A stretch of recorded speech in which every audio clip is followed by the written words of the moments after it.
मैं कहना चाहता हूं कि मेरे पिताजी एक बात कहते थे कि गुजर झगड़ा 3 पीढ़ी तक चलता है, 3 पीढ़ी 100 साल चलती है। तो अगर मेरी निजी छवि बिगाड़ने के लिए कुछ लोगों ने जल्दबाजी में इस काम को किया है, तो मैं चाहे 10 साल में, चाहे 20 साल में, चाहे 25 साल में उनकी गलती का उनको ऐसा जरूर कराऊंगा, ये मेरा आपसे वादा है। एक विधायक ने उनसे आग्रह किया, सीनियर विधायक ने, कि बहन जी आप घर चले जाओ, हम हैं यहाँ पर रात को, आप चिंता मत करो, आप थके हुए लग रहे। तब उन्होंने जवाब में ये कहा कि आप चिंता मत करो, अगर आप लोग यहाँ हो तो हम भी यहीं रुकेंगे। तब दूसरे विधायक ने ये कहा कि कोई बात नहीं, अगर बहन जी थक गई हैं तो इनसे छोटी विधायक बहुत हैं, वो इनके पैर दबा देंगी। आकर जी ने केवल हमारे नेता प्रतिपक्ष को जब विपक्ष पक्ष के लोगों ने बोलने से रोका तो उनसे सवाल पूछा कि आप हमारे नेता प्रतिपक्ष को कैसे रोक सकते हैं।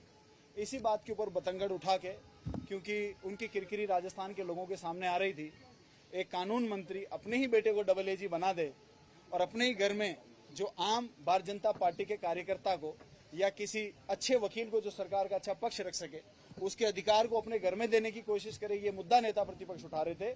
और सरकार की जब किरकिरी होने लगी और वो किरकिरी दिखने लगी, जनता के सामने आने वाली थी, तो ये बौखला गए और बौखलाहट में दिल्ली से लेकर यहाँ तक जिस तरह के कर्म ये करते हैं, लोकतंत्र की हत्या करने की कोशिश करते हैं, संविधान की हत्या करने की कोशिश करते हैं, वही काम इन्होंने कल किया और जनता के सामने इनके चाल चलिए। बिल्कुल बिल्कुल ये मेरा वीडियो है, देखिए क्या होता है। वैसे तो मैं इस प्रकार की ओछी मानसिकता और सोच रखने वाले लोगों को जवाब कभी नहीं देता, लेकिन ये माताओं और बहनों की अस्मिता से उन्होंने जोड़ दिया, इसलिए एक जिम्मेदार नागरिक और जिम्मेदार जननेता होने के नाते मुझे वो बात आपको बतानी चाहिए। कल हुआ ऐसे कि सब लोग बिस्तर आ गए थे, सब बिस्तरों पे आराम से रिलैक्स हो गए थे।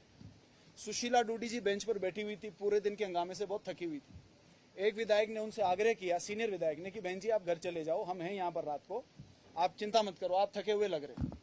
तब उन्होंने जवाब में ये कहा कि आप चिंता मत करो, अगर आप लोग यहाँ हो तो हम भी यहीं रुकेंगे। तब दूसरे विधायक ने ये कहा कि कोई बात नहीं, अगर बहन जी थक गई हैं तो इनसे छोटी विधायक बहुत हैं, वो इनके पैर दबा देंगी, इसमें क्या हो गया। उसके साथ में मैंने कहा तो यार दबाना ही चाहिए, इसमें तो अच्छी बात है, अपने से बड़े विधायक के पैर दबाने तो अच्छी बात। मैंने तो संस्कारों वाली बात करी। और ये मुद्दा जो चर्चा चल रहा था, ये सुशीला डूडी जी थकी हुई बेंच के ऊपर बैठी थी, तो उनको सबको लग रहा था कि वो अनकंफर्टेबल हैं, शायद नीचे जो गदेले लगे हैं उन पर नहीं आकर वो बेंच पर बैठना, इसलिए आप घर चले जाइए, वो बात हुई थी। लेकिन देखिए, राजनीति के अंदर इस प्रकार के प्रहार होते रहते हैं। भारतीय जनता पार्टी के पास में कोई मुद्दा बचा नहीं है, इसलिए वो इस प्रकार के पहले का काट के, बाद का काट के, बीच का चला के, उसका अर्थ का अनर्थ करके चला रहे, और ये जनता के सामने आ चुका है। देखिए, ये तो निश्चित है कि मैं इसका जवाब नहीं देता, लेकिन मैंने जवाब दिया एक जिम्मेदार नागरिक होने के नाते। और दूसरी बात, जिन्होंने भी इसमें उत्तेजना दिखाई है और मेरी छवि को धूमिल करने की कोशिश करी है, उनको मैं कहना चाहता हूं कि मेरे पिताजी एक बात कहते थे कि गुजर झगड़ा 3 पीढ़ी तक चलता है, 3 पीढ़ी 100 साल चलती है।